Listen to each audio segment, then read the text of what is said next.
We're the Sparkle Jets. This is our podcast. It's called Best of Friends. Here we go now, yeah!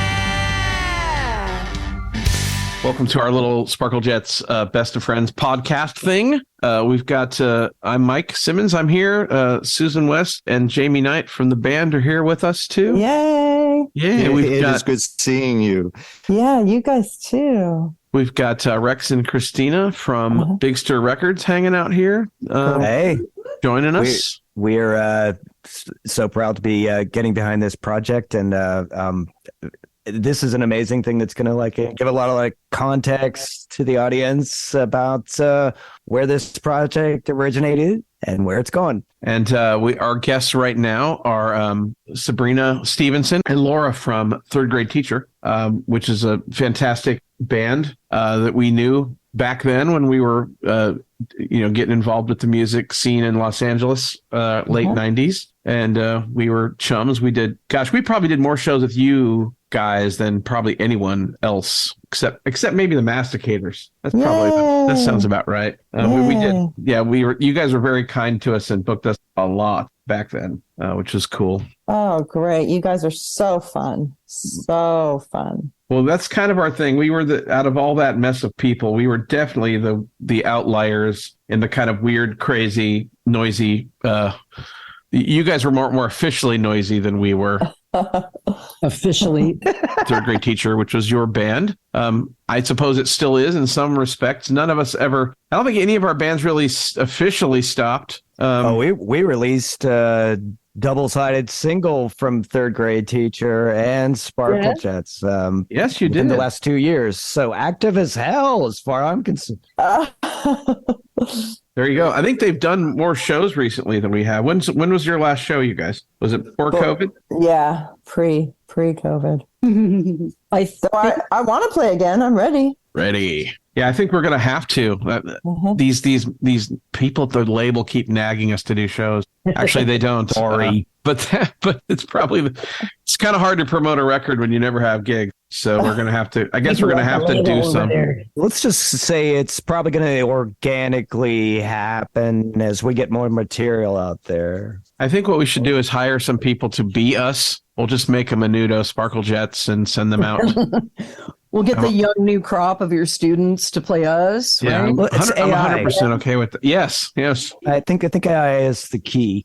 That's what we should have done for our album cover. We should have just gone full AI and just said, DALL-E, create a cool album cover with cool looking people on it. And because whatever intelligence we did have probably evaporated, so we can use the artificial kind, right? Whatever works. I mean, I don't know where we're headed with this. Every single day, it's AI, everything, everywhere, all the time. Buzzword of the year, I suppose. But we've already used it on a couple things for art just recently. So I had problems with my AI stand-in. That's why I was late. Sorry. How do you know I'm not AI? I didn't mind using the AI for a little art because I expressly thought to myself, this is going to look very dated. It's going to look very specifically 2023 soon. And I was 100% okay with that. I go, that's okay. So, I kind of figured let's lean into it. We did mess with it a little bit. We added things and bits and pieces to make it our own. But yeah, it was a nice. That didn't piss it off? Well, it doesn't It didn't try to take over your life? I don't know that it's aware. There can be artificial artistic differences, right? Let's hope it stays that way. Anyways, so we did this project where, I don't want to tell the story every episode, but we had an idea to do this a long, long time ago. We had a list of songs that we were going to record of all of our friends, kind of as a payback for being on our tribute album. And I'm almost positive. I know you guys were on that list right off the bat. And the irony is we ended up doing the song, the cover of the Third Grade Teacher song that we wanted to do a long time ago, because I think you guys were putting out was it your third or your fourth album? Yeah. The one that you did the cover for. Yeah. Well, the song, I'm trying to remember, it had a mystical title. It was the one with all the books on the front. Right. The Secrets of the Universe. Yes, that one. And it was the record release party for that at D Piazza's, which ironically is just down the street, or coincidentally, I should say. And we decided to go ahead and do our cover that we were meaning to do. And it was so weird and funny and dumb that we went and tracked it like the next week, I think. And we did it a few different shows. But that's what ended up being the single that we just put out on Big Stir a year or two ago. And it is on this album also. It was such a nice surprise. You played it at the record release show. So you had it ready and already knew it before anybody else had even heard it come out. Well, no, we did a song. Was that the record that was on? Well, we had been doing it live. But yeah, that's the record it's on. And that was the record release. But Seriously, Fantastic Pantsuit is on Secrets of the Universe? Yeah. Oh, gosh. Wow. Because I just remember that song from so long ago. It's all a bit of a blur. We had written it before most songs are written before an album comes out, but doing it live for a while before that. You wouldn't know it. Yeah, well, That's why people need 30 writers these days, I guess. It's just so it can be ready. Well, the funny thing about it was out of your whole canon, which if anyone wants to explore, and I'm sure we'll play a song or so later, but the whole vibe of Third Grade Teacher, for those who don't know, where do I begin? You guys were kind of crazy. And there was a lot of noise and feedback and Sabrina making crazy faces. And it's very much a scene, very much a visual like experience too. And with your outfits and everything. And just, it was an assault on the senses in every possible good way. and your songs are kind of like all over the place, and some of them were pretty like a lot of screaming and a lot of it's very aggressive. But out of all the songs of yours, the most pop, because we're a pop band, right? And the most pop song you have is Fantastic Pantsuit, and it's very very twee and da da da da da da da da. So out of all the ones we're going to cover, and we usually cover things pretty close, and we went ahead and took that song and made it more dumb rock, which is kind of funny. And then it's heavier than the original, totally. Right. And then so when it came out to be a double-sided single, it just made sense. I go, because I don't even remember. Rick probably remembers how that came about when I pitched that idea. We were drunk. It makes sense. I'm sure that's what the audience, if there was one, was thinking. It plays that way, I don't know. We always have ideas kicking around, and some of the weirdest ones are the ones we get most excited about. And that was perfect. That was perfect for the single series we were doing at the time. And it obviously laid substantial groundwork for this record, for all the many people that paid attention to it. Well, let's listen to the song that we're talking about. In fact, we might have to play a little bit of both versions just so people know what we're doing. So I think that should be standard. We should be hearing originals and the cover. Oh, we could do that. I mean, like that should be the setup for the podcast series. I agree. Okay. I'm looking up songs in my computer with the name Fantastic in them. It's not working songs that are just fantastic. Yeah, that's a category of its own, right? They're tagged that way. All of our songs are tagged as fantastic and superb and superlative, and just they all come up at once. How do you? They're all fantastic. Yeah, right. Some are more fantastic than others. Mind bending and all these other superlatives. Sublime. Yeah. Let me. Don't take it as sublime. That's a different thing. Yeah, that's a different thing. Yeah. I was just thinking about a show that we played together. It was in the Fountain Valley High School Bowl. Yes. It was like a battle of the bands. Yes. And it was, you guys were different than any band playing there. And it was, I thought this is what is so good for the kids, to be able to hear this and see something that's so genuine. And well, every time we saw you do any of the shows, any of the songs, it was like the first time for us seeing you do them, because it was so, it was such a great performance every single time. Oh, thanks. And so there was that feeling. And then there was the other feeling of being school teachers and being part of the school and holding our breath. And it was exciting to see oh my God, are we going to still have a job on Monday? Our jobs are on the line here. Yeah. And those were legendary shows. Jamie will explain. Yeah, but it was worth it. Go ahead, Jamie. Well, it was really ironic that just last week, a student sent me that footage, basically, that he created a demo roll of his whole band experience, and that Battle of the Bands was included in that.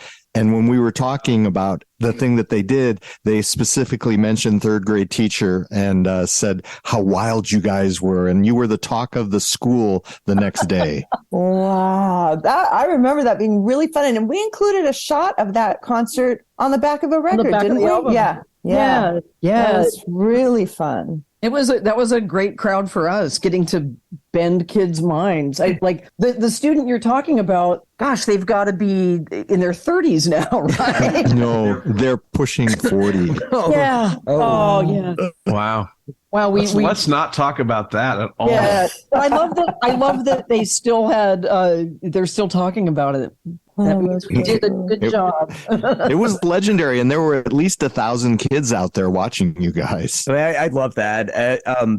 Not to get too much into the educator rabbit hole here, but I always found that when I was teaching kids and that were in rock bands, they have this sort of barrier in their heads that if they weren't instantly AC/DC or Kelly Clarkson, they had a thing to overcome, and they would say one of the things, I think that'll be a little bit weird. Isn't that kind of weird? Aren't people going to think I'm weird? I would always say rock and roll is fundamentally weird, and I tried to have at my fingertips as many examples of that as I can. Like, you think Rock Lobster is not weird, but that'd be the most fun thing in the world to do.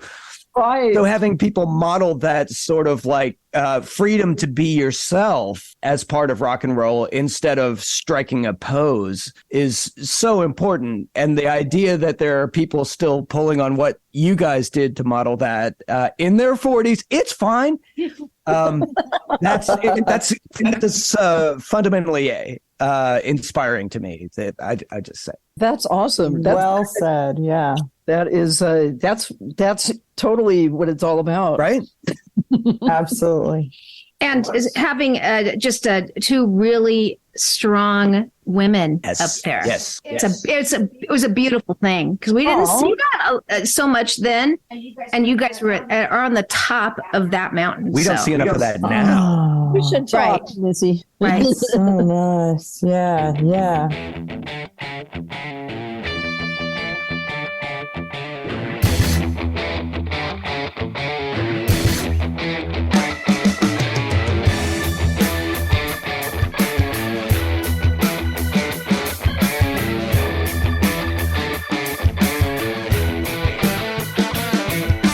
You walk by and you look so lovely.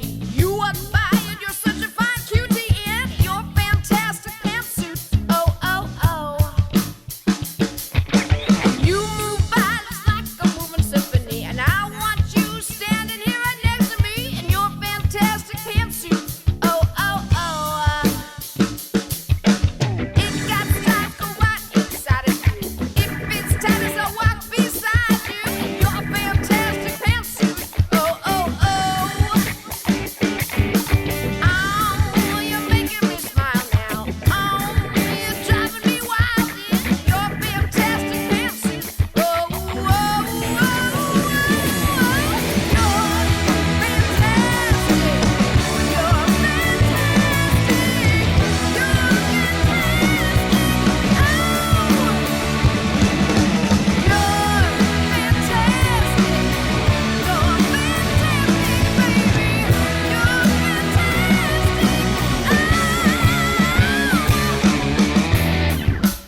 fantastic pantsuit. Oh, oh, Ooh. oh.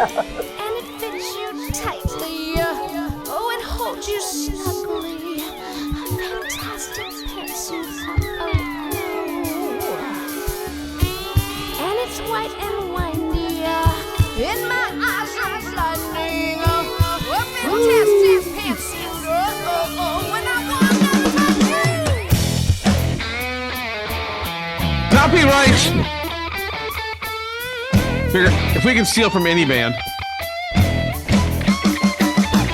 Influences. Fantastic pantsuit. You're fantastic pantsuit.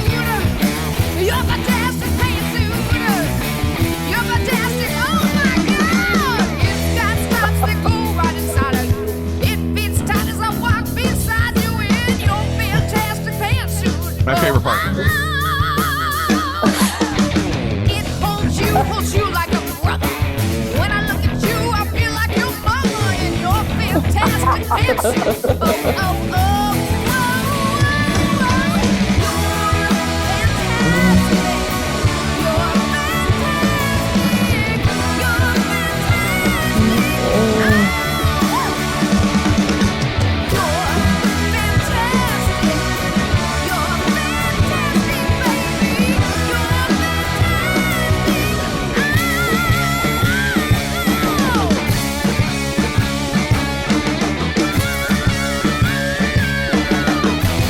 Oh, hell yeah. So silly. That was so fun. Totally It made different me take, but laugh. so fun. If you're just joining us, that was Sparkle Jets UK with their version of Fantastic Pantsuit. Fantastic fan suit. Fantastic Pantsuit. That's what we're going for. Then. When it comes, it comes.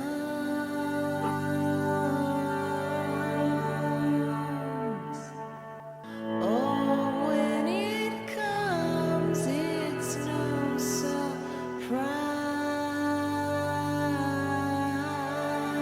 surprise. It's like the rising of the sun, baby. When you walk by, oh,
pantsuit.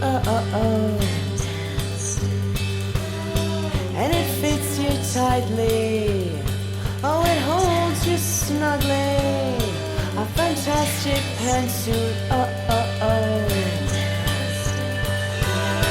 And it's white and windy. In my eyes you're blinding. A fantastic pantsuit. When I want to touch you. Oh my God, it's got stripes to go right inside you. It fits right as I lay beside you in your fantastic pantsuit. It holds you like a brother. When I look at you, I feel like your mother in your fantastic pantsuit.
You're fantastic. Oh my God! Yay! Hey. I The kinda like- dogs are joining in there. If Today you're just I joining us, liked- that was. Oh, I'm sorry. I was just going to back announce. Yeah, that you're was t- nice. Do that, Rex. Listen to his announcer voice. If you're just joining us, that was Third Grade Teacher with the original version of Fantastic Pantsuit as covered by Sparkle Jets UK on the new album Best of Friends coming this summer from Big Stir Records. But listening to that version again, you know what? You guys are more like the Partridge Family, and we're the Charlie Manson family. That's how. It's a Oh my role God. reversal. It just. I want to go to a third grade teacher show right now. Right now. Me too. I know, right? We have to Yeah. make that happen. The song everyone always probably remembers you guys most for is the one that you always close with, which was Tongues, which if I have to describe, yes, I think there was, that was the point in the show where Sabrina just, became possessed or something of those around that, something like that. And there was something like speaking in tongues. And I remember it seemed like every show you ended up doing like a backward handstand or whatever you want to call that. And there was lots of tongue hanging out and crazy faces. But man, always a pleasure to witness that crazy. Maybe you can tell us about that. I don't know. Maybe you don't want to talk about it. I don't know. No, always a pleasure to do. Can you guys hear me? Oh, yeah. Yes. Okay. In fact, there was one show in Long Beach where we didn't get to do it. And I told David, I was like, that was total blue balls. Like, Yeah. I'm just like, I was like, I think now I finally understand what the expression blue balls means, because I was just like, what was that? It was just like such a completely incomplete experience. Right. So anyway, yeah, it's just that release of I guess like all, I don't know, is it all the rage in the world, all the things that we want to say, being able to say it all at once. I don't know. Maybe there I think there's a lot to that. Yeah. What's your interpretation, Laura? Same, without words, you can put it all into that sound, or beating up the bass with your tambourine, or Is catharsis the word we're looking for here? catharsis. Yep. Yep. There's a release. I think it also, it's like, what do you do after that? Like that is the definition of leaving it all on the stage. There.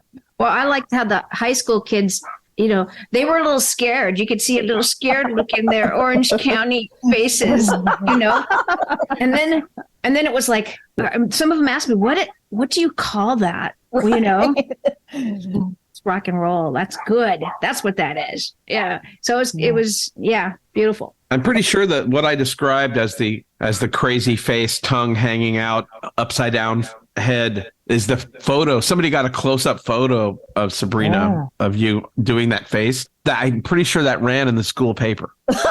Awesome. Or either that or it might be in the yearbook actually. Is that right, Jamie? Yeah, it is. And I remember on that night when you did Schoolboy and you said, do you want to hear it in Spanish or do you want to hear it in English? Wow. That's cool. They must have picked English, huh? I think so. I think you had to go off mic or substitute a word or two in that one. I seem to remember. Yeah. I'm looking at my collection of recordings and albums from my old hard drive, and I've got so many of you guys going back to like 2001. And yeah, you guys were already doing that song Fantastic Pantsuit way back then and didn't put it out for a couple albums, it looks like. Just never got around to it. Right. Yeah. And I remember Mike, didn't we do a recording of that with you too? Well, we did. What we did with that is you guys recorded the entire album, like the third album or the 3 album. You recorded it twice. I don't remember what came first, but I remember one time we came over and we recorded the whole album at my house, like in a weekend or something. And I think you either redid it from scratch or maybe that was you had already done it and you just started over. And then I think you did one with Geza X of the same material. Right. And I've got so much stuff just of that. Yeah. It was a thing where we got picked up to do the pinch hit record, just the one, and we wanted to redo they picked a lot of the songs, and then we insisted on some. It was supposed to be like an intro to the band for people that didn't already have the previous 3 albums. So they kind of picked and chose what they wanted, but we decided it would be better to re-record almost everything on there because we sounded better than some of the older recordings. And, we had Rob on drums sounding amazing, and what a shame to not capture that, so I think all but one song that was kind of like the pastiche, the launch, we did not redo that, but, we did the whole album with you and bonus tracks that maybe like hidden tracks, I think. And then we did Fantastic with Geza. Yeah, I've got that here. It's a totally different version too. It's kind of like a little more from what I heard about 5 seconds of it. It about killed me just now. I don't know if you heard that coming through my headphones. Oh man. But yeah, no, right here I've got 3 different versions of the pinch hit third because it kept getting changed. And then a couple practice sessions and gigs where I played with you guys, which shall remain. I should just delete them now. No, delete. No. Oh, they're so bad. There's a track on here called Potentially Embarrassing Personal Moment. You can't throw that out there without. It's got to show up, Mike. Yeah. Mike, I'm surprised you don't have more things called that. Somebody must have said something. And then, there's the Live at D Piazza show that you guys did because I know we recorded that show because they had their little recording rig there. Rough tracks of Wild Baby and Oops, I Did It Again. I've got lots of junk in here and 2 different versions of Secrets of the Universe as well. Oh, different mixes. Well, I keep things. People give me things I keep. So what are you going to do? Yeah, I do the same. But yeah, we did a lot of shows. We did Mr. T's a lot with you guys. We had a residency down in Lake Forest of all places. Yeah, the Gypsy Lounge, right? We used to get down there. We would. Can you imagine? I can't even imagine driving even that far to play a show and people would show up. Yeah, but they were good shows. Yeah, they were. Yeah, those were the days, man. That whole era, all the songs that you picked for the album, that reminds me of that time. People would drive to play shows in far off places, and people would come to see you in those far off places. And we would get a good crowd in there, and and it was weird because it was like we would always play because I think we had a residency somehow. I don't know how that happened. Actually, I have no idea. But I know one time at least once we had you guys down. We did Fire Ants one time. Yeah. Might have been all the same show. Who knows? And then it might have been, yeah. And we did. We had the Negro Problem come down for one of those as well. And who else? That's all I can think of right now. But those are awesome shows. And then we did Mr. T's all the time. Those you guys usually book those, except for the record release that we did there, and that we did a girls show there too. Remember that? Yeah, that was fun. Total Susan idea. Everybody got their nails done. I had a manicurist there. Oh, so cute. Yeah, it was fun. But I was trying to think back to the first time that we all met. And first, you guys were a legend even before I actually met you, because we were playing a show in Vegas. I can't remember where, but that's where I met Fire Ants and Ski Bender. And she came up to me and said, look, I really like what you're doing. You're so different than everything else up here. You're so good. And they said, there's somebody you have to meet. Do you guys know third grade teacher? No, we don't. And so it was all great. It was a beautiful thing. She made it happen right after that. I think she had one of her house parties, and then soon that Gypsy Lounge show happened, I think, and that might have been the first time we all played together. Right. That might have been Ski's doing, because she was, still is too, but she, she's a good idea person and getting people together, and like I've got a theme here, making it happen. And I remember, because she was like, strong women in bands that happen to have couples in the band too. That was kind of the other twist. And I mean, not the advertised part, but she was, she was very much about like, let's have these tough women in bands on a group together. Yeah, great spirit. Thanks to Yeah. Susan, the show in Vegas was at the Hard Rock, and it was the Edom Fest. And that was sponsored by CD Baby. It was their first emerging new artist. And ironically, like Derek, the guy that booked us for there, wound up selling CD Baby for like $15 million. So Derek, where's some of our money? I know. Wow. Yeah, CD Baby is no more as such. And they getting the email where it was like, if you want these physical CDs back, you have to pay for us to send them to you. Like they just closed up shop. Or we're going to light them on fire and curse your name. That's why those we got hooked up with the Orchard, though. That was the digital. They were the connect to Orchard, which is where it's out, as we all know now. So you can edit that out if you don't want to hype. Dude, we're completely 100% on the Orchard. Yeah, we're globally distributed by the Orchard, so we're fine. Yeah, no, it's big. It's big news. Those are our people. Yeah. I think we had a lucky time in that 90s era, because I still listen to KXLU, and I heard somebody famous enough. I didn't figure out who it was, but he was talking a lot about playing shows now and how post-COVID audiences are so restrained and they don't show any enthusiasm, any excitement. It just sounded depressing. It made me glad for the time, like our era. I'm glad we did it when we did, right? Yeah. before the wheelchairs. Back when you could play real shows in real venues and real people would come out and get out to see real faces, and they weren't just glued to their phones, Well, what's funny is the person who really is the center person for all of us knowing each other is John Perry. Oh, of course. Yes. And I know literally shares a backyard fence with Christina. I know, neighbor. It's kind of amazing. Yeah, I was trying to jump from my trampoline into his backyard at the party, the live music at the party. That's right. Suddenly knocking on the door. I walked around the corner around the house, and knocked on the door. No, we want to join you. I think it was you, Laura. No, it was a guy. I can't remember who it was, but somebody let me in. I said, well, the host doesn't know me. He's like, it's okay. Just come on in. And you make friends out of your neighbors. Well, we all do the same kind of stuff. But I know we had our big Y2K party, which we'd already met a lot of the scene folks. And we made these little invitations on CDs, and we're handing them out at Third Thursday over at Highland Grounds. Highland Grounds, yep. And I know John was doing a lot of stuff with those folks at the time. And I know because the Masticators came and played that show, and the Andersons. And that was when I think John was telling me about you guys. So that might have been an even earlier connection there. And I know we played Edom with Lisa. she was drumming for us at that time. But then again, we played with, I know Joel is our drummer when we did the stuff down at Gypsy Lounge. It's a bit of a blur. I kind of wish I could write it all down and figure it out. We've seen you with a few drummers.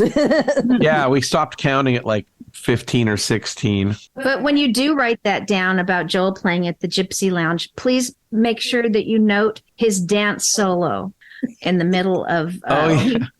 He would do Michael Jackson moonwalking and all this. And breakdancing. We put like a whole thing on the floor for him so he could do the breakdancing. Remember? Oh, yeah. I said, "Hey, do you dance?" And he said, "Yes." And then it was born. Yeah, I think I had to hop behind the kit during one of the songs. Yeah. And then I kept the beat going, and he would go down and break dance. We did that once or twice. So silly. Video. If I don't remember being there, I need to see this for myself.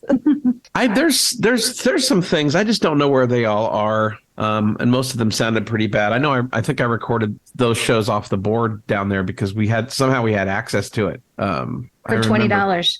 Well, there wasn't really anyone else running that place. We just kind of went down and took care of it. I remember I drank for free every time I went. So it was pretty great. Wonder what happened to that place. Oh, well. Which one? The Gypsy Lounge. Gypsy Lounge still, yeah. I think, having driven by it in the last year or so, I think Captain Creams is still there. That's how we all knew where it was, because somebody goes, "Oh, it's a little bar right next to Captain Creams." Oh, it's a pie shop. Hey, it's a pie. Oh, hey, very wholesome. Which I've never been for a pie shop. But for you listening, you can probably put two and two together. But that's a legendary Orange County strip club in a very, very right-wing neighborhood. Go figure. And a good friend of ours, who shall remain nameless, was taken there for his 21st birthday by his father. And so he knew exactly where Gypsy Lounge was. That's funny. Now I want to know who this friend is. You know who it is, but we will not mention his initials. DJ, but anyway. Your husband? No, J, not G. No. Okay. Yeah. I remember right around that time was where you guys had some serious band drama, drummer drama. And not in small part to those shows down there, because I remember that. you guys were sharing a drummer with another band that associated with this new project of ours. So there was some drama. We don't need to talk about it. You can edit this later. We are talking to Heidi in a couple hours, so but Mike, just so you know, on the internet, Orange County Register, both the Gypsy Lounge and Captain Creams closed within 48 hours of each other in 2011. Can't even blame that one on COVID. Oh man, maybe they ran of each other. They needed each other. They were symbiotic. Right. Totally. Well, I guess it wasn't just the other day driving by. That's the signs could still be there. Feels, definitely. Once you've been Captain Creams, can you really rebrand? I mean, that sort of just has to stand there as a monument to the creaminess. I think that's where we need to put our new restaurant, you guys. Our new breakfast spot. It just needs to be vegan. Captain's Creamery. We'll sell ice cream. It's actually worse somehow. But since other venues are closing and we don't like to stay out as late or whatever, it'll be brunch with Sparkle Jets and your great teacher. Brunch shows. That'll be where it's at. Most of the history of the Big Stir shows was matinees. Don't want to like it. Yeah. Maybe that's the wave of the future. Maybe that's real. Well, we're already thinking about, how should we proceed with doing shows and what's the easiest way to do it. And we're actually throwing around the idea of just hosting parties down here in the summer and just setting up in the backyard and just going to town. During the day when people can't complain. And that sounds great. The babies are awake. We'll charge $10 at the door and get rich. Kids drink. We'll pay the bands though. Bring your own and pay us too. Yeah. And buy our CDs because nobody can give those away these days. CDs, right? What's that? I know, right? Yeah. If it ain't on CD, it doesn't register with me. I still like the hard copy disc. I love having the artifact. I'm old school that way. Well, there's going to be lots of hard copies of this particular record. 375 LPs are shipping out right now. Ooh, and it's a double disc set, so that's an entire truckload of crap. I think is on their way to Christina's house. And by crap, you mean artistic brilliance that's incomparable to just file under fantastic. Yeah, and it says fantastic's part of the name. So that's right. Well, in your personal filing system, it's all fantastic. Well, the whole album was kind of long, but it did fit on one CD. Like within a few seconds, it just it happened to fix a maxed out CD. So I don't know how much square footage that's taking up right now as we wait for this thing to go on sale. For anyone listening, we're recording this in March. It is currently March 2023 as we record this, but there are some CDs already, and the LPs are on the way. Oh, and they look like, well, actually, I don't have a real one here, but this is kind of what the album looked like. If my camera's still working, what happened to my camera? Oh, it's there. There you go. Yeah, that looks. Actually, they don't look like that at all. That's a jewel case. Yeah, they don't look like this, but this is the bootleg. But yeah, if you take this out, there's the other 23 members of the band are just standing just off to either side of us. If you unfold the gatefold, you can see them. Were there enough colors? Because they're all in little colored squares. We had to repeat some primary colors. Yeah. All right, ladies. Well, let's see. I think we're about wrapping up our time with you guys. So fun to see you guys. That was so good to meet you, Sabrina. Very amazing. You too. Oh, it's great to see you. Finally, I'm here, and now it's time to go. Yeah. Well, we're talking. We've got another one coming up in a few minutes here. Yeah, sorry. Well, a lot of original artists to talk to. Original stars, original songs. It's all the original songs by not the original artists, but it's right. What's so great about this is bringing everyone right. What's so great about this is we are going to be able to while the record's being hyped and being heard.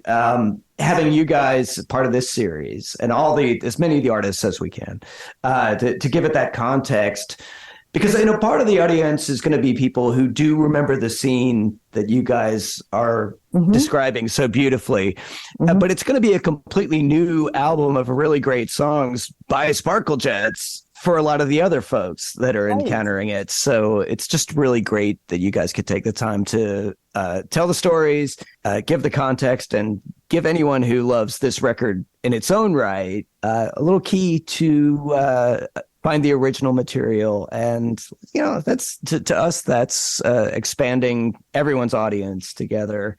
And hell, maybe you guys will do a new record as a result. I love that it sort of sparks more creativity. Hearing the preview that I did get to hear, lucky me, before it comes out, it sounds like such a continuous album, and yet it does, like from so many different bands that some of us might have played together back in the day, some of us didn't, but that was a time when you could have bands from all different scenes that played all different clubs, pop bands at Al's Bar, or punk bands at Jack's Sugar Shack. It was really healthy. And for me, it's like maybe we helped start the idea of a whole album of, that pays tribute to that time. But it sounds like a whole continuous piece to me, thanks to Sparkle Jets for making it sound like them. Yeah. Right on. Yeah. Well, it was easy for us. It was an instant album of nothing but amazing tracks. It was actually hard to even decide what order to put them in. It's kind of random. Because there's not a bad song in there. Obviously, we wouldn't have chosen them if there was a. There's that one. Amazing. There's that one. Just that one. That's why you buried that one at the end. No way. And somebody had to be last, so I apologize. But no, it's awesome, because what do you follow that up with? No, you can't. And yours was already released, so I figured, well, it's kind of like it has to be on here. So that's where it ended up. I am so blown away by Susan's vocal on there every time. Yeah, it brings out the humor that, like that song makes me laugh anyway, but right. She really taps into that. It's so outstanding. Well, it's probably on the lyric sheet where it says, "Oh my God," because you guys said that in it. And then when she came up to it, she just, "Oh my God." Oh my God. So, well, with that, we will say good afternoon to you all. I love you very much. It's very nice. Love you guys. Mwah. And let's do some more rocking. Life is short. Yeah. More rocking, please. Thank you. Please and thank you. Good to see you guys. Mwah, mwah. Congratulations. And to finish our show, here's a special rare audience recording of third grade teacher doing their set closer song, Tongues, and they graciously asked me to join them on second guitar. So that was really fun.